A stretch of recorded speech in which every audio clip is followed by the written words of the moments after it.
Okey, jom kita terus tengok sesi penerangan kali ni. Kita nak bedah siasat formula fizik yang selalu buat orang kecut perut.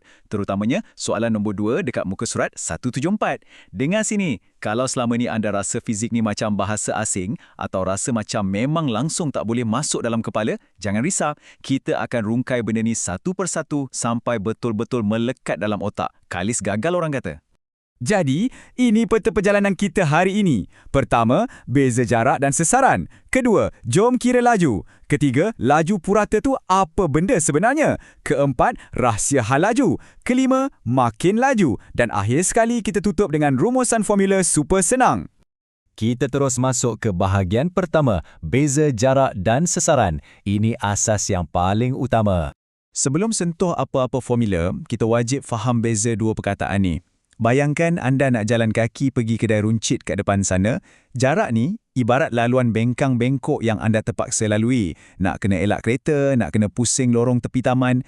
Tapi sesaran pula, bayangkan anda tiba-tiba ada sayap dan boleh terbang lurus menembusi bangunan terus dari pintu rumah ke pintu kedai. Tak payah pusing-pusing. Laluan lurus terbang itulah sesaran.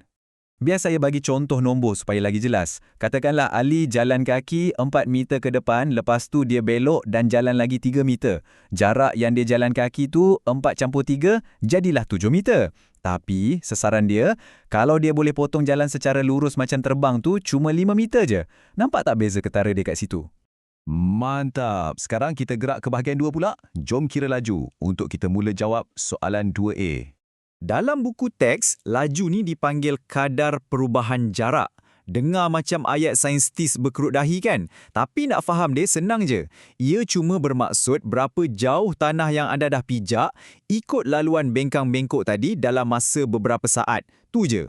Sebab tu formula dia pun sangat lurus. Anda cuma ambil jarak laluan bengkang-bengkok tadi dan bahagikan je dengan masa. Kalau anda nampak unit ms-1 kat belakang tu, tolong jangan panik. Ia cuma cara orang fizik nak bagi tahu berapa meter anda sedang bergerak untuk setiap 1 saat berlalu. Tapi sekejap, cuba fikir secara logik realiti. Mustahillah kita berjalan dengan kelajuan yang sebiji sama je dari mula sampai habis kan? Mesti ada masa kita rasa mengah sikit, jalan lambat, ataupun kita berhenti kejap kat tepi jalan nak minum air. Benda tu bawa kita ke bahagian ketiga. Laju purata itu apa? Khas untuk jawab soalan 2B. Bila kita bercakap tentang dunia sebenar yang ada berhenti-berhenti rehat ni, kita panggil dia laju purata. Definisi buku kata kadar perubahan jumlah jarak yang dilalui.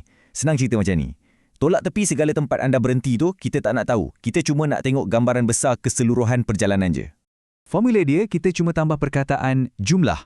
Ambil keseluruhan jumlah jarak anda bergerak, bahagi dengan keseluruhan jumlah masa perjalanan. Bayangkan ada satu kereta ni jalan 100 meter secara total dan dia ambil masa 10 saat secara total. Laju purata dia 100 bahagi 10. Anda dapat 10 meter per saat. Kacang je. Okey, kita dah settle bab laju yang guna laluan bengkang-bengkok tadi tu. Habis tu, macam mana pula kalau kita berbalik semula kepada laluan burung terbang lurus tadi tu? Apa nama dia pula? Tu dia, masuk bahagian 4, rahsia hal laju untuk jawab soalan 2C. Kalau kita letak laju dan hal laju sebelah-sebelah macam ni, segala pening kepala terus hilang. Hal laju ni sebenarnya adik-beradik laju juga, tapi dia cerewet sikit. Dia sangat tegas, dia cuma peduli pasal laluan lurus terpendek dari mula sampai habis tadi tu je.